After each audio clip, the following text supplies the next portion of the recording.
ರಾಯಚೂರು ಜಿಲ್ಲೆಯ ಲಿಂಗಸಗೂರು ತಾಲೂಕಿನ ಗುಂತಗೋಳ ಗ್ರಾಮದ ಐದನಾಳರ್ ದೊಡ್ಡಿಯಿಂದ ಊರಿನ ಶಾಲೆಗೆ ಬರುವ ಶಾಲಾ ಮಕ್ಕಳು ಮಳೆಗೆ ಹಳ್ಳದ ನೀರು ಹೆಚ್ಚಾಗಿ ಬಂದಿರುವ ಕಾರಣ ಹಳ್ಳ ದಾಟಲು ಹರಸಾಹಸ ಪಡುತ್ತಿದ್ದಾರೆ.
ತಂದಿ ಇವಾಗ ನಿನ್ನೆ ಏನೋ ಬರ್ರೆ ಹೋದವಂತಂದ್ರ ಅವಕ್ಕೆ ಹೋಗಿಲ್ಲ ಮಕ್ಕಳು ಓಸು ಮನ್ಯಾಗ ಕುಂತಾವ.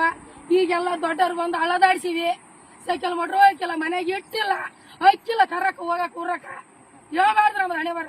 ಸಾಲಿ ಹುಡ್ರಿ ಎಷ್ಟಮ್ಮ ನಿಮ್ಮ? ಒಂದು 60-70 ಅದ, 70 ಜಗ್ಗಿ ಅದ. ಮತ್ತೆ 3-4-7 8 ಆಡ್ದಾರ. ಮತ್ತೆ ಅವ್ ಮನ್ಯಾಗ ಕುಂತಾವ. ಹೆಚ್ಚಿನ ನಮ್ದು ಕರ್ಮ.